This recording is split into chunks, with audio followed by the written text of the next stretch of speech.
Hi everyone, and thank you for joining us for the next installment of Storm of the Month. Today, I'll be speaking to you about the July 23rd through 24th, 2020 flooding event that impacted Yuma, Dundy, and Cheyenne counties. Looking at the antecedent conditions, in the week leading up, we had 3 days of rain that was mainly focused over the Raid of Binkelman area, as you can see in the QPF GIF, with amounts ranging around 1 inch each time. So this gave us quite a bit of soil moisture, so we really wouldn't have taken probably too much to really get us a solid flooding event.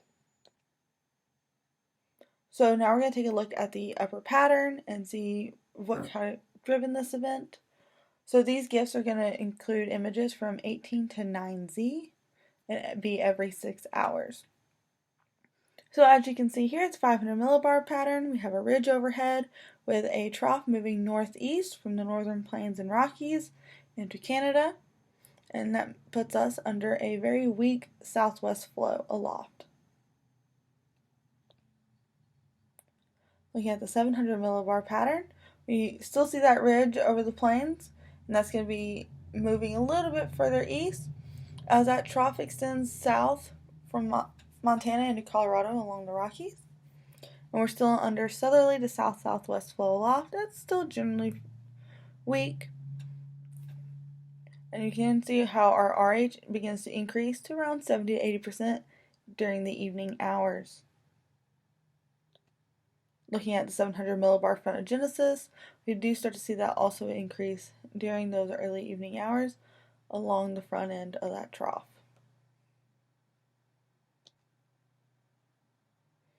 For the 850 millibar pattern, that ridge begins to shift a little bit further east over the plains in the eastern CONUS, with that lee trough sitting along the front range. And our area actually sees the strongest flow at the 850 millibar level with 20 to 30 knots out of the south to south-southeast. And looking at the frontogenesis, we do begin to see frontogenesis increase during the evening hours beginning at 0Z along the high plains stretching from Mexico to South Dakota.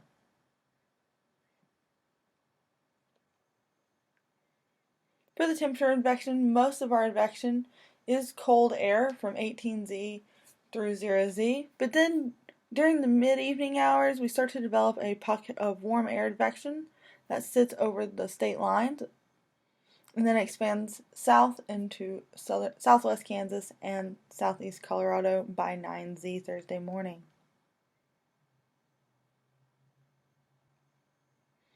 Looking at our 850 moisture transport, we definitely do not have an issue with moisture during this event. Plenty of moisture is moving in from the Gulf and riding along the high plains between that trough and the ridge.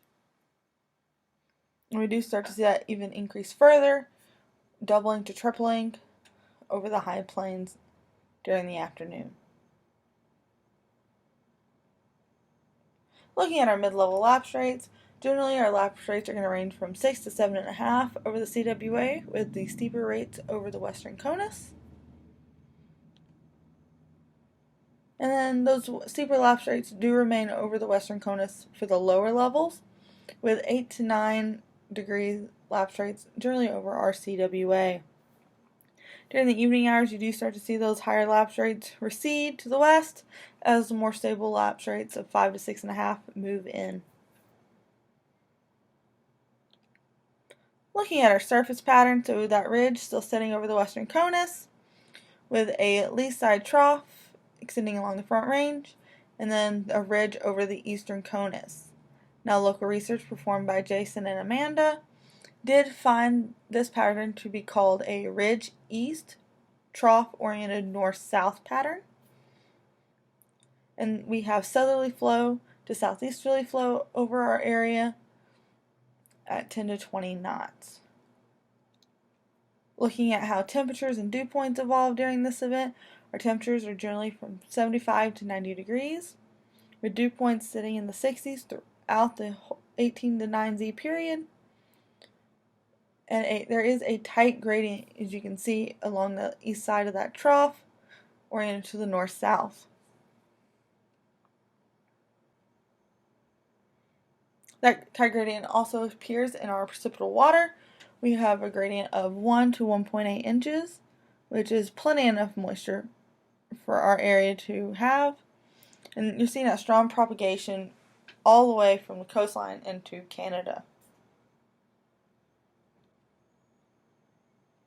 Comparing our cape, mixed layer, and surface space, you can see a little bit of an inversion between the two. So our mixed layer cape was around 1,000 to 2,000 joules, with the higher amounts seen between 3 to 6 Z.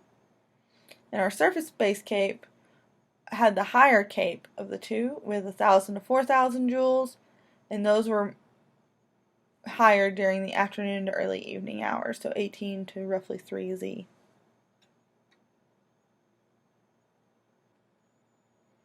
So here's a look at what happened by radar. This is covering 22Z to 8Z, so we are starting to see some of those storms develop early on in the time lapse. And then those scattered storms increase in coverage. They develop a cluster that sits along the Colorado border and along the Republican River from Ray to Binkelman for several hours. And then that finally starts to lift off to the east and northeast by 8Z.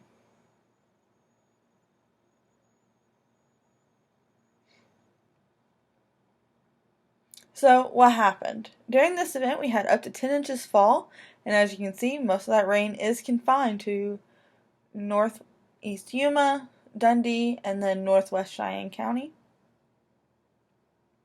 with the highest rain occurring in Dundy County. So you can see here, it's a little difficult, but there is the Highway 34 right here at the bottom end, so they had just escaped the highest accumulations, but that was still able to fall and move south,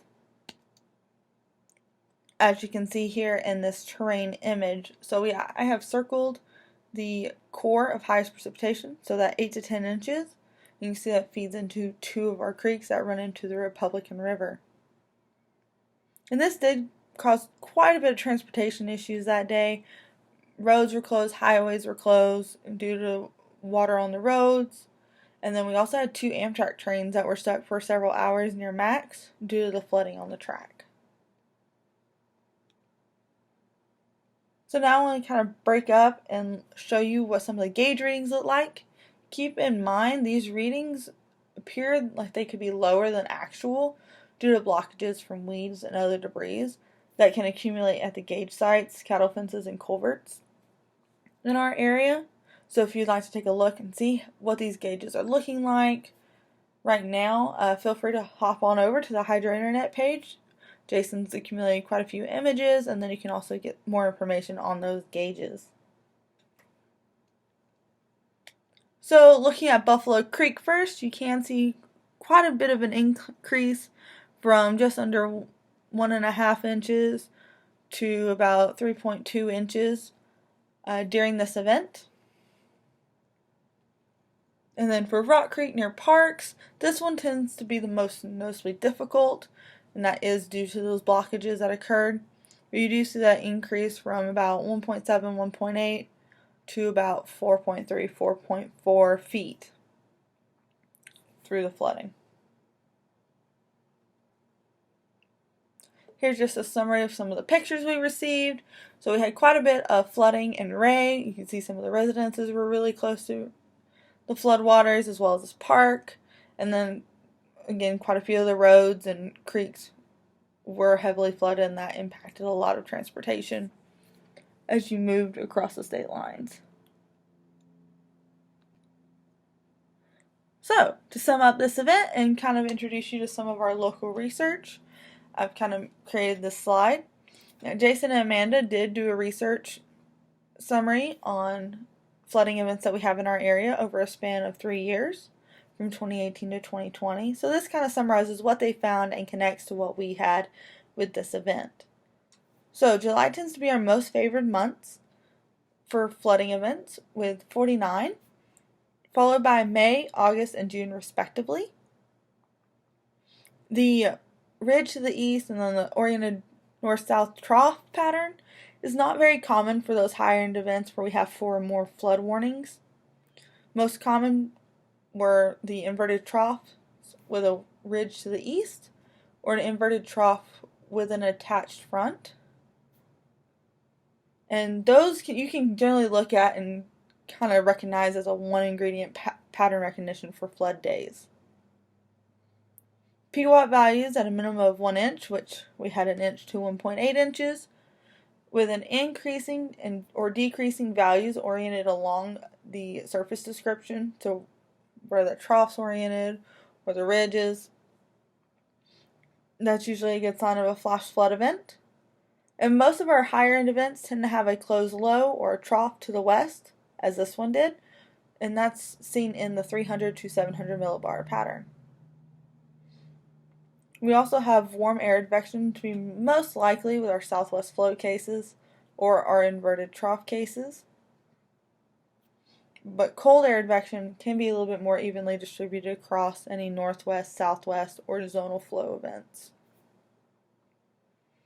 When looking at flood events, while yes, it is important, try to have some pattern recognition. Try to keep in the back of your mind what the antecedent conditions are. Has there been ample rain in the past couple of days leading into this event? How saturated could the soil be? Is this rain going to occur over more urban or rural locations? And how long will this event be ongoing? So for this one, we had it where it kind of just stalled out, didn't really move much once the band formed to the north or the south, and it just continued to train over the same area, dropping buckets of rain. So keep in mind those things when you are debating on whether to issue a flash flood warning. And with that, I will go ahead and wrap up. And if you have any questions, please reach out to myself, Jeremy, or Jason. Have a great day.